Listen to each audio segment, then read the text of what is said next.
And this is just more on the disease as a whole. In the United States, there's currently 1.2 million people who are living with this disease. So it just shows you that from the time that we started with HIV, like half the people were dying who had it. It was just really bad.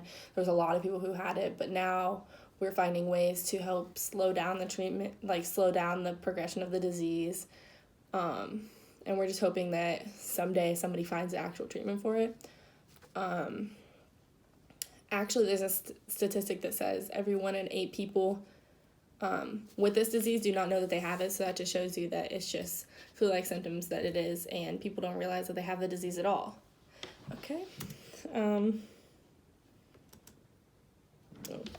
Now I'm just going to turn my computer around because I'm going to read you a couple stories of people who actually had the disease and are living with it currently. So I'm just going to go to here and read these stories to you. The first female, her name is Chelsea White. Chelsea is a 30-year-old youth program manager from North Carolina. She tested positive for HIV when she was only 20 years old and a senior in college after being in a monogamous relationship through her high school and college years and testing negative multiple times throughout the relationship. Her and her boyfriend both tested positive. But that wasn't where the news ended. Chelsea was pregnant too. The doctor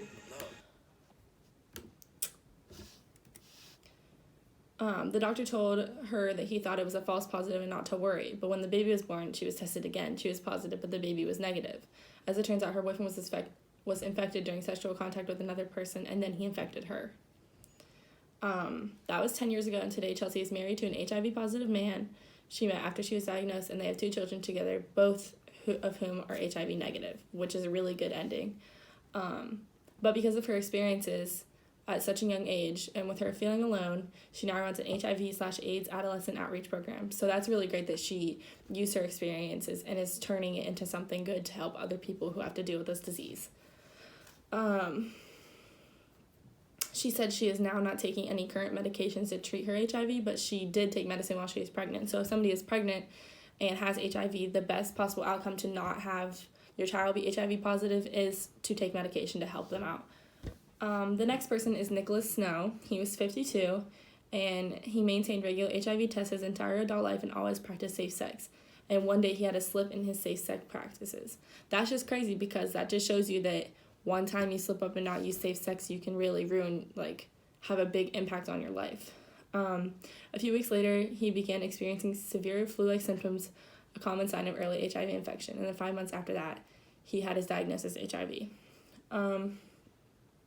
He was actually a journalist living in Thailand. He has since returned to the U.S. and lives in Palm Springs, California. He's a patient at a medical clinic devoted to completely treating and managing HIV and AIDS. He cites a common problem in the gay community as a reason for HIV spreading the way it does. And he encourages regular testing, and he takes medicine daily, 1 pill once a day. And he says it's working. Within 2 months of beginning his medicine, his viral load became undetectable. He said he eats well and exercises often, and besides an issue with his cholesterol level, he's in great health. He's very open about his diagnosis as well, which is really good for people with HIV because a lot of people are really closed off and don't want to tell people about it because they feel embarrassed. But he wrote and produced a music video that he hopes encourages people to be tested regularly. So he's basically just trying to promote people to actually get tested for STIs and STDs and HIV and AIDS and stuff because it's really crazy how much that can spread. The last person that I'm going to tell you about is Josh Robbins. He's living with HIV, but he says he's the exact same person. And that's the awareness which led him to tell his family. He actually told his family about his diagnosis 24 hours after he found out.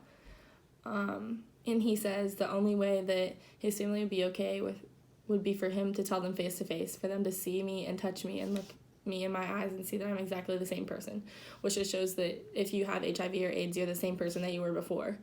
And once his family knew, he was determined not to keep his diagnosis a secret. He said hiding it wasn't for him, and that was the only way for him to talk about it, basically. And so he started a blog where he told his story and wanted to share his experience with others, and he wanted people to contact him if they had any questions and stuff like that. So he says he's not alone at all now, and it's a huge honor, very humbling that somebody would choose to share their story with him, because he made the decision to tell his story on his blog. So that just shows that for people who have this, they have ways to outreach other people and talk about it. Okay, now I just will show you my references, and that is all. My name is Chloe, and if you have any questions, let me know. Thanks.